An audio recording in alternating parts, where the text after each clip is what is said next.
'Tis the age of the dragon, and our heroes are trapped in the Fade, with only a desire demon before them, and no way of escape behind them. What will happen next? Hit it!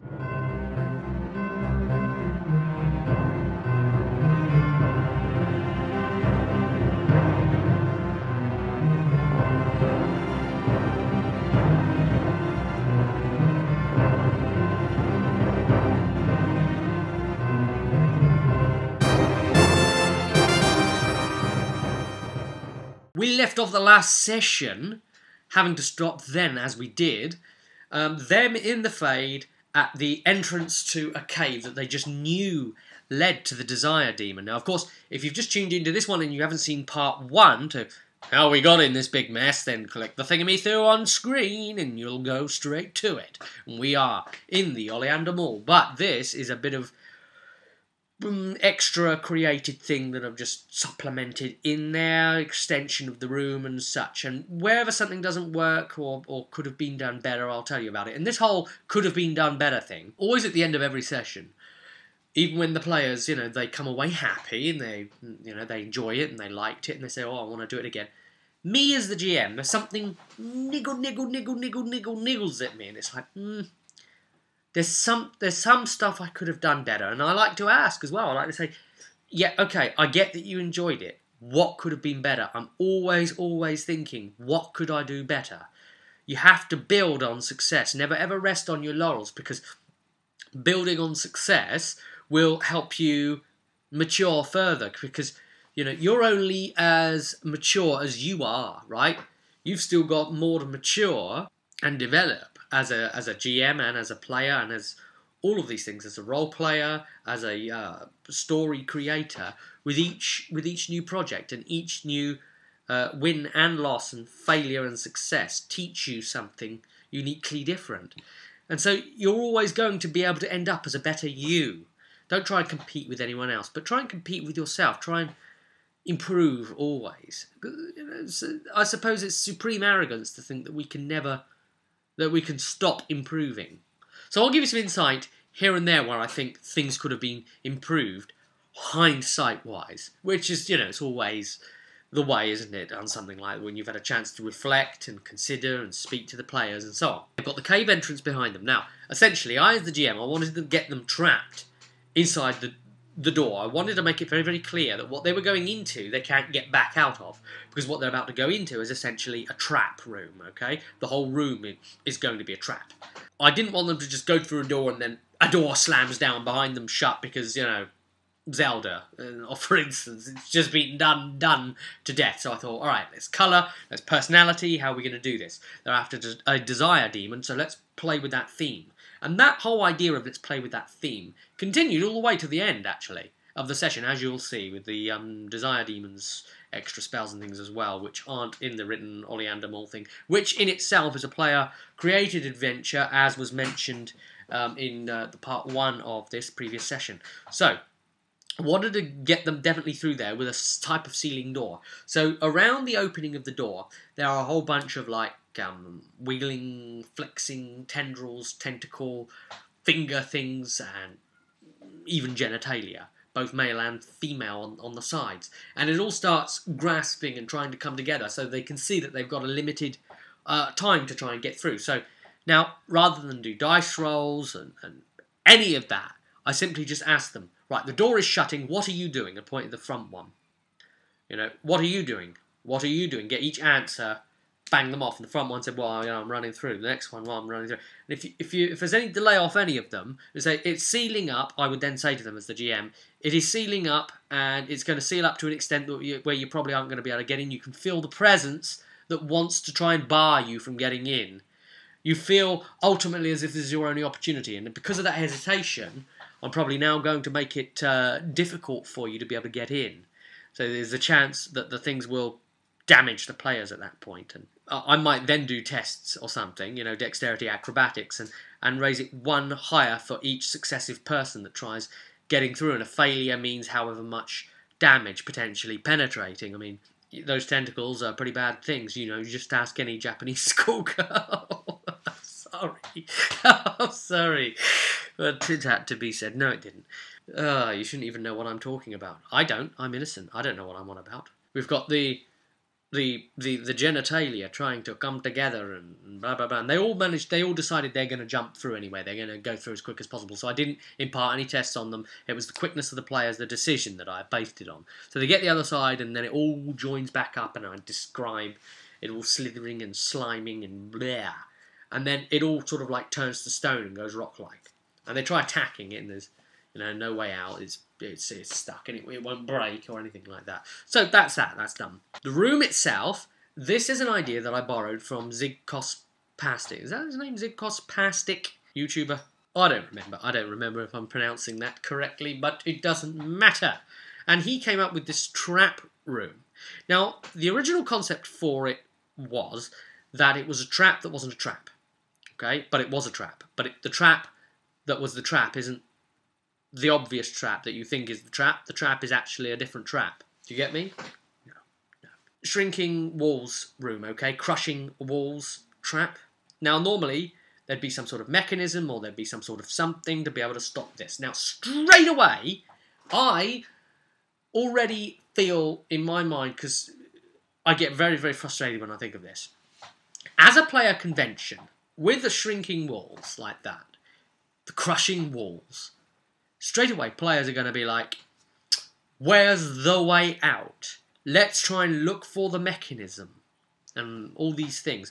I mean, yeah, you can do things to try and stop it, but the fact of the matter is sometimes there will be, if this really was a living, breathing world, there will be a foolproof trap that if you've wandered into it, there really would be no way out of it, just sometimes, right? So why does there always have to be a way out? I know that mechanically there has to be, because you can't be stupid to your players, but then don't see a little bit of sort of maybe I kind of like the idea somehow of being a GM and coming up with a trap and having no solution to it. So like a crushing walls room and thinking, right, they're done for. I don't know the way out. I don't know the way out. Basically, there is no thing there for them to discover. They're going to have to get creative to escape this. And just see if they die or not. And I think I'd much rather do that. But anyway, this is a more intellectual trap. Because the idea is supposed to be that the walls will come together and crush, and then they'll stop at the very, very, very last moment once you're all having to stand sideways. Now, the thing that makes it, and that I've brought about here, are these small niches into the wall. And there is a niche and a niche opposite. And each niche starts from about half a person's height down and curves into the wall. And it's just sort of if you try putting your body against it while the wall's obviously coming in, which is what our lot tried doing in the room, half of your body approximately is still sticking out.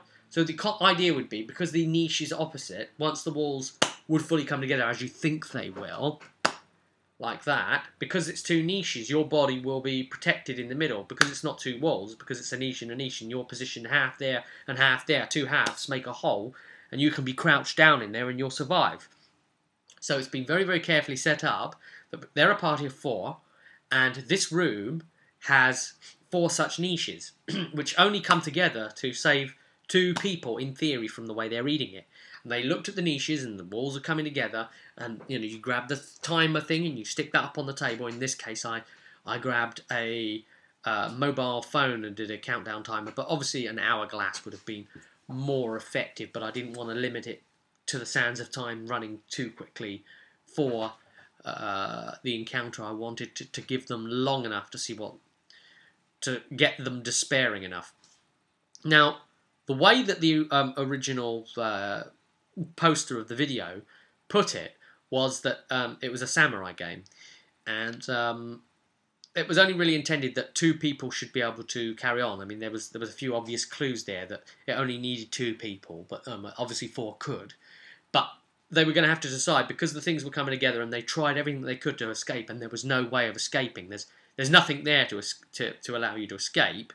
They were going to have to start to decide, well, who's going to live and who's going to die. 2 of us have to die, 2 of us have to live. That decision-making is the trap. That's the trap. Because remember, that in truth, this wall stops that far apart. But they don't know that. So the trap is how it could potentially disrupt the unanimous camaraderie of the group. To somehow break morale and have them... I mean, as a lot of you that have already been following this playlist will know, it's a very different type of group, this one. It's very fractured amongst themselves, isn't it? So, because of that, they are a little bit prone to, falling out and maybe possibly attacking each other. So I thought to myself, they're either going to do something where, as the original poster pointed it out, start saying, well, I think I should survive because, I've got more chance of getting through and killing the demon and finishing this mission. You're one of the weaker ones. We need to put the 2 strongest forward. And then players having to start consider who's the 2 strongest in their group, looking at themselves in that way, should really, really discredit each other. And then even if they come to a mutual decision and the walls stop and don't crush, they'll be left potentially heartbroken, having to have come up with that decision.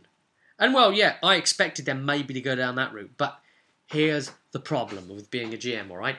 Don't ever expect anything, alright? Don't ever expect your players to do anything, because 9 times out of 8, they won't. They'll do something that you haven't even thought of. So they didn't do that. Phelan just sort of like sat in one of the niches and said, well, I don't know what you lot are doing, but I'll sort of sit here. And Carrot got very angry at that, and he half considered attacking Phelan. And that was one of the other things that I was kind of wondering if it might happen, because again, the only danger in that room is them themselves. Now, I was thinking and hoping, drama-wise, that maybe they'll turn on each other. And maybe someone will try and save their own hide, and someone else will turn on them, and there'll be a combat that ensues, and as such, we could have players killing off players, doing something that mobs never could, because it's player versus player. A player has to lose. So, even if the enemies aren't killing the players, well, players may sure kill the players if you can encourage it. That's very, very mean. But I was thinking, it could be interesting. It tells a story. It doesn't matter how mean it is if it's interesting plot-wise and story-wise. So that's what I was thinking. Maybe they'll do that. They didn't. They didn't. Almost thinking about it, Karak was thinking of blasting Phelan for having sat there in that niche, but he was being very, very easygoing about it, and he got out of the niche then when they told him to get out. So he wasn't really making a big thing of it. And they tried a lot of different things. They were trying many, many different things. They were trying to wedge things under the walls, and they were looking for panels and searching things and trying to push against them and exploring the niches themselves and trying to see if they did anything and search tests in the niches and checking for secret devices within the niches and then checking the door that leads out on the other side that is locked and it's stone and seeing if there's a way of forcing it and there's no lock, there's nothing to pick and there's no way of prizing it and they're prying it or pulling it up or however it opens and there's a tiny opening and they tried firing stuff through the opening to interact with the other side, but it didn't do anything to relieve the problems in their room. It just, blasted things through the hole, and that's that section, and what they've got to worry about is this section they're in. They'd exhausted everything they could think of, and they ended up pretty much just giving up, where Karak said, right, well, that's it, I'll stand by the door here and just wait for it then. And Tanadil said, well, I'm not going to let my old buddy die on his own, so I'll come stand with you.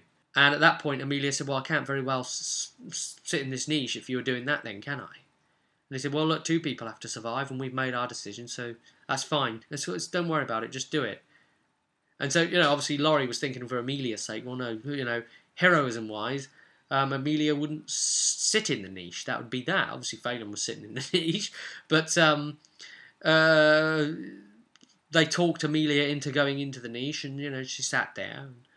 And, that was it, and then it stopped at last minute, and I explained to the players, and one of them turned around and said, oh, we're dead, aren't we? We're crushed. And I broke it to them that they were all unfortunately still alive. And the idea is you're supposed to now live with the things you've done. which is much worse potentially than death. But of course they didn't do much. They were very heroic about it, weren't they? So I thought, gosh, they've undone the trap completely. And it bothered me, really. Why did my players not pluck on it even more than they would have? Now, it potentially could have got annoying for them, and they could have started to despair and started to say that, call shenanigans at me, the GM, and they didn't do that. But that was one of my concerns, that they would start to, become despairing and saying, this is a stupid trap, and look what you've done for us, and you've done us in now, and all this sort of thing.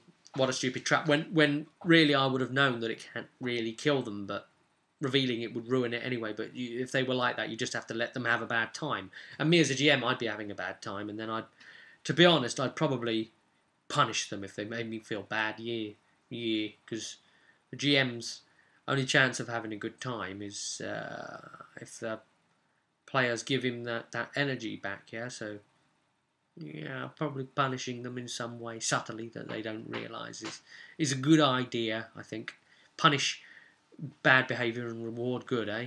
Reward good RP, definitely. We'll give spotlight to RP. It bothered me, what could I have done better? And now, from thinking about this, what I could have done better, I think, was and from a discussion with Craig about this, sort of brought it round and round into the light as well. I could have put more in there to make them feel like they were failing at something, more doodahs and whatchamacallits to make them think they weren't getting it. Like there was something to interact with in some way, like holes that they could press something into, or shapes they could move around and that sort of thing. And they weren't getting it, they weren't understanding, and then it would have got them more frustrated, and that frustration would have made them feel more like, yes, we're about to die, rather than, oh, this is scripted and supposed to happen this way, and there actually isn't a way out. Because I think that some of the more intelligent ones, and we do have some really intelligent guys, probably started to resign themselves to feeling, well, we're so experienced that we've thought of everything you could think of, and that hasn't done it, so there's got to be something else going on here. Let's wait it out.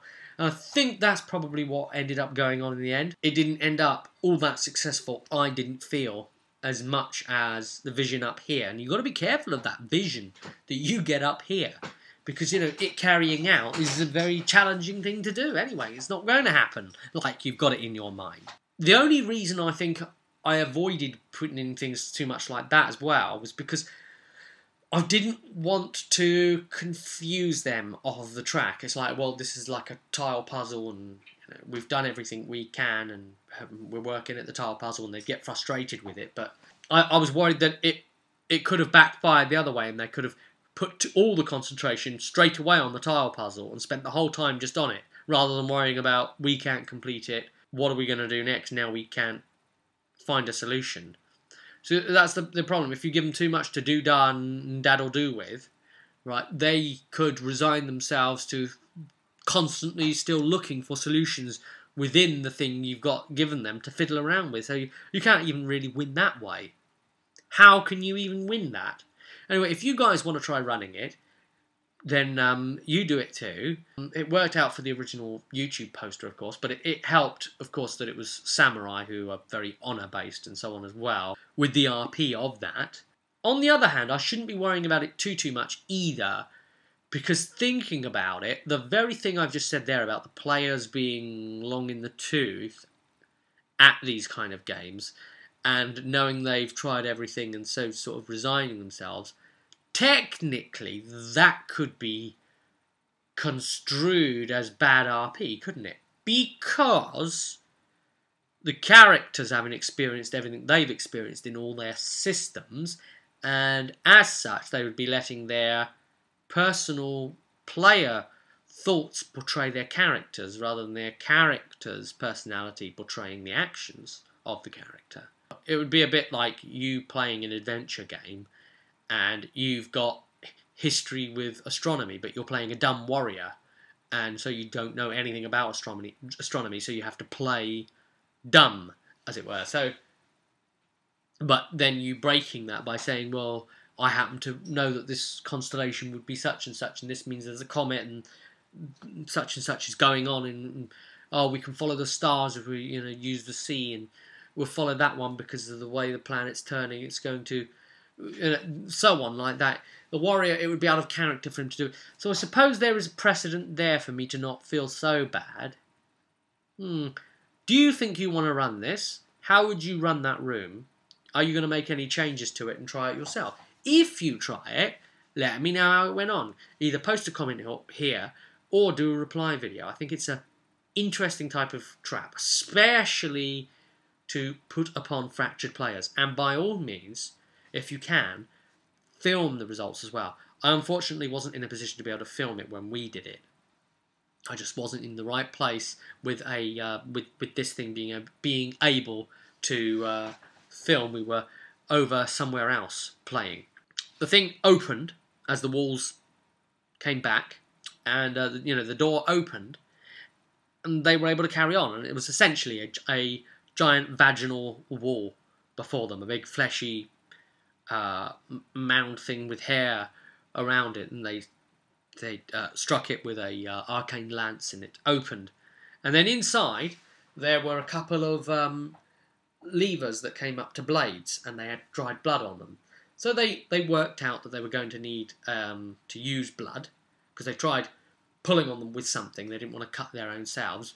The idea is supposed to be you're supposed to give a sacrifice of your blood and pull the levers back towards you, sort of thing, with your own, impale yourself and pull it to summon the boss, as it were.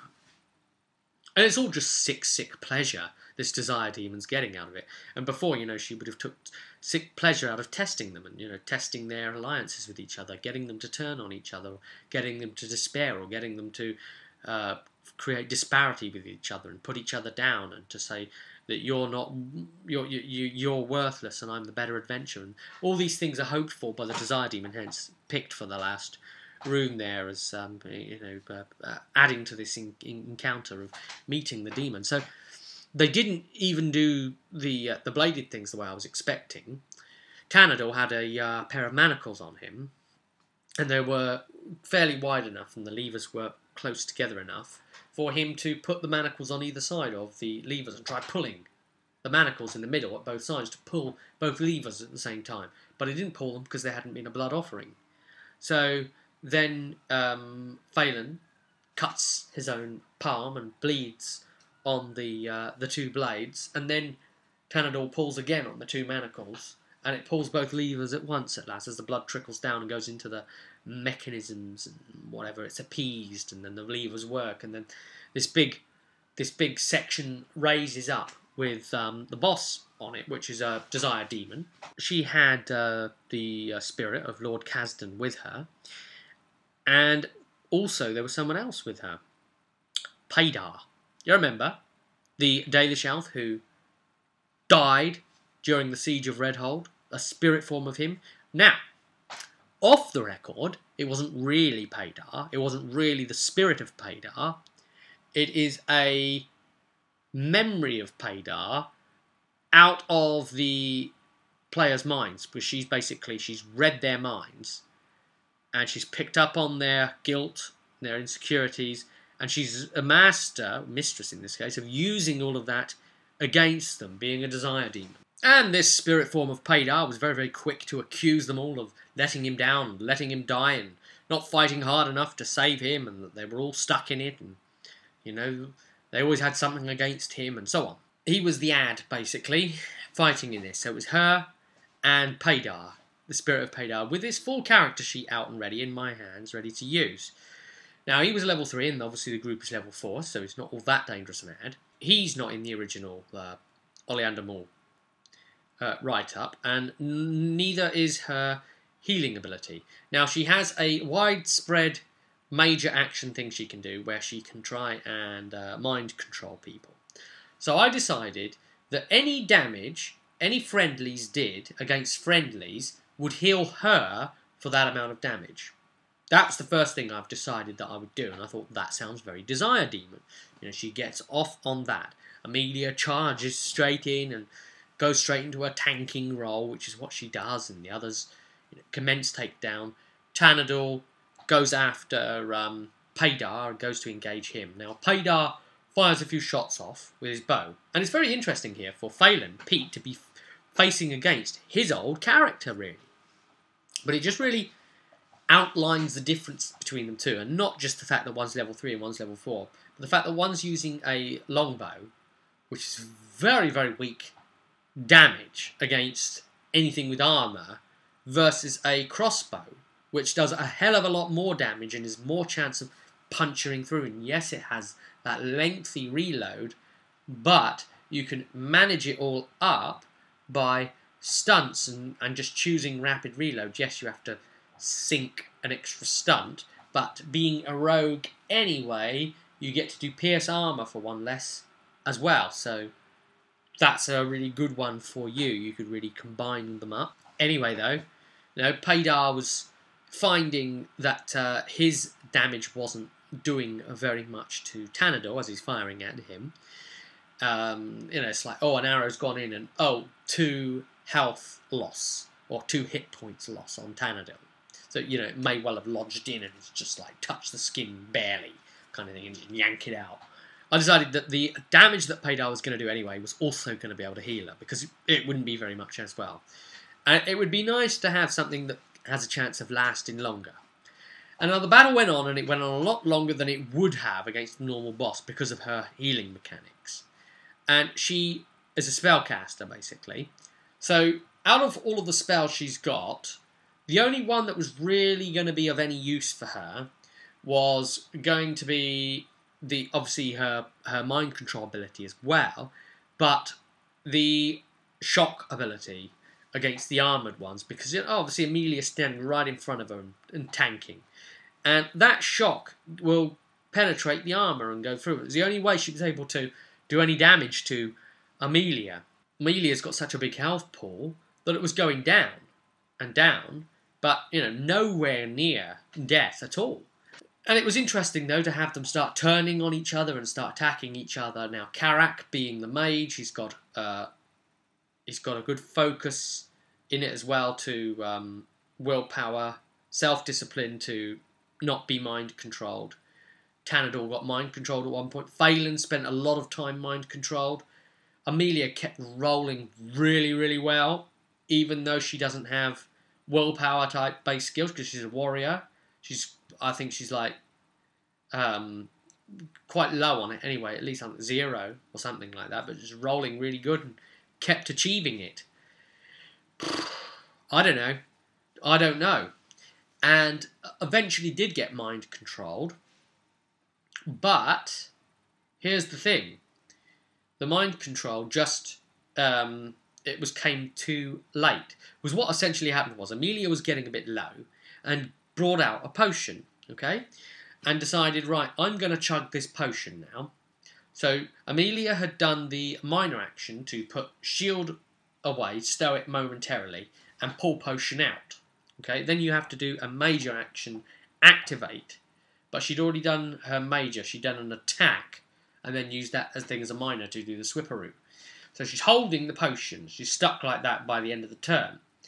At that point, with the Desire Demon standing right in front of Amelia, the Desire Demon's plan was, I need to mind control Amelia now. This is it. The plan was, mind control Amelia and get Amelia to feed her the health potion. How evil is that? Huh? Oh yes. But Amelia resisted. Amelia resisted and then became mind controlled the turn after Amelia had already sunk the thing. So then she decides, well, Karak's been doing all the damage. I could try and get that spellcaster. I keep trying and failing. Let's try and get him now. So, haha, mind control. And it finally worked. It's like, yes, I've got Karak now.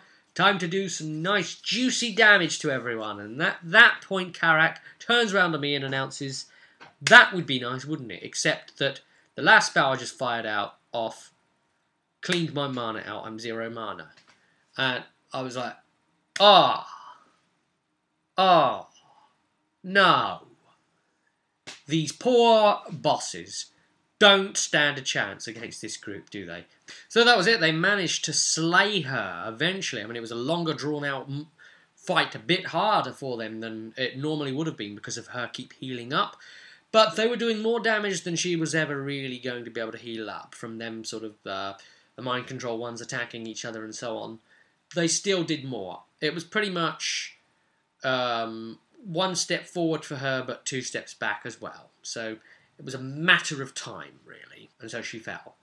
But it was interesting to see her hanging on back in there and getting some of that health back, because it was like a crucial moment. Could she get someone down before dying or something like that? But no, they did get their act together and really gang up on her appropriately. There was another moment that was quite interesting when she had Tanador beside her, and Amelia went for an attack, and I did a seeing test on Amelia, who failed, I might add, and then she'd actually done a switcheroo, okay? So she'd switched round Tanador and herself, because Tanador was standing next to her as well, and Tanador was already mind-controlled, and she switched the two, and Amelia ends up hitting Tanador, didn't realise that it was like an illusion put on her. It was tricksy, and of course they're in the fade in her realm, so she's going to be a lot stronger. And her original health was really, really good. It was like 90 or so. So I mean, that's very good for an enemy in the first place. But so you had that healing potential mechanic behind it, and it could be very, very disastrous. But our group are just so good, so very good at just overcoming things. You want to put what you think would be a fair challenge against them, but they always seem to overcome. It took something like the Siege of Redhold to kill some people, and it was just an insane battle where they were outnumbered, their army 4-1. That's what it took. That's what it took. And then it only eliminated what is, to be honest, the weakest two, the dog and Paydar, because they were the weakest. Paydar was the weakest built for combat in a lot of things. That switcheroo was interesting, and Tanador fought Amelia, but just Tanador couldn't get past the armour very well, and did manage to get some stun points off against Amelia, however, but it's just not enough. Amelia's health is very, very good, and held in there, and they got her down before anything too endangering. And so they end up being sucked back out of the fade, and there is a corpse lying on the floor, completely drained of blood. And it doesn't look at all like Udric, even though it's the sliced arm and wrist that Udric did. So what had happened was he'd done a blood magic spell on another bloke to make him look like him, and then he's used all of the blood inside that body. It's all pumped out, and created the opening to the fade via blood magic. And those that were still in the room explained, like, you know, Daisho and Gorum, they said, well, look, we were frozen to the spot, and he came in with a bubble thing around him, and that was it, and he picked up his son's body and walked out with it about 10 minutes ago, and it left us paralysed like this, and just wandered off. The real Udric. So that's another mage thereafter. They got so many mages on their list, haven't they? Well, anyway, that completes it, guys. That completes the Oleander Moor. That's done. What are we going to be putting them through next? Well, I don't really want to say on camera here and now, but I'm thinking another player-created content and see what happens with that. They're still level 4, and they still aren't quite ready to ding 5 yet. So we can do a few more things before we get onto the level 5 content. But of course, content's the big problem anyway. So who knows how it's all going to end? I, as the GMs, even don't know. And hey, we've spoken about the futility of trying to figure out what the players might do. So I'll just leave them to tell the story, and I'm sure I'll find out in due course. But until next time, next video, I'll see you at the table.